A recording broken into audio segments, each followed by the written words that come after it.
ভারতের বিশ্বাসঘাতকতা বিশ্ববাসী আবারও প্রত্যক্ষ করল। তারা প্রথমে ইরানের চাবাহার বন্দর লিজ নিল, তারপরে সেখানে তারা হাজার হাজার মোসাদের এজেন্ট পাঠালো। এমনকি হাজার হাজার ভারতীয় মোসাদের এজেন্ট হিসেবে কাজ করেছে। আর ইরান এতদিন এটা বুঝতেই পারেনি।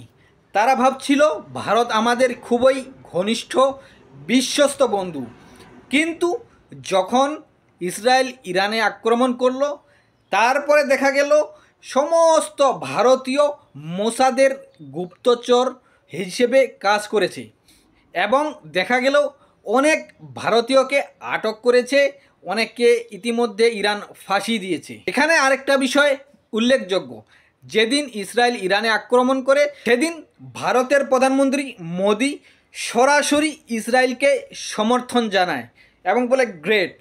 অথচ ভারতের সাথে ইরানের কিন্তু বন্ধুত্বপূর্ণ সম্পর্ক আছে।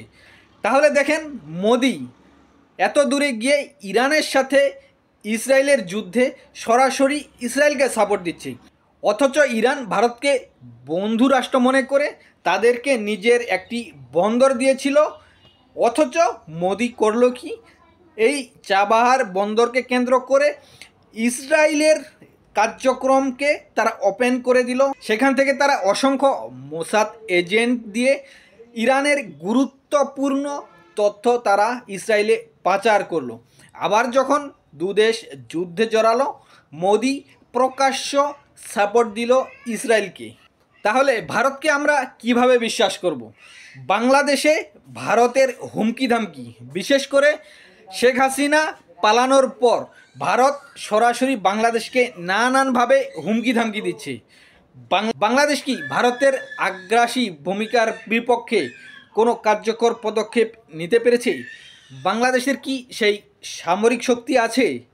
বাংলাদেশের সরকার, বাংলাদেশের সেনাবাহিনী এখনও কি কার্যকর কোনো ভূমিকা নিয়েছে? বাংলাদেশের সামরিক বাহিনীকে শক্তিশালী করতে এখনও কোনো কার্যকর ভূমিকা নেওয়া হয়েছে কি?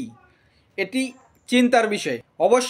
অবশ্যই ভারতীয় আগ্রাসনের বিরুদ্ধে বাংলাদেশের সেনাবাহিনীকে প্রস্তুতি নিতে হবে। অত্যাধুনিক অস্ত্রশস্ত্র, অত্যাধুনিক প্রযুক্তি আমদানি করতে হবে এবং বাংলাদেশের প্রত্যেকটা মানুষকেই সামরিক ট্রেনিং নিতে হবে, বাধ্যতামূলক করতে হবে।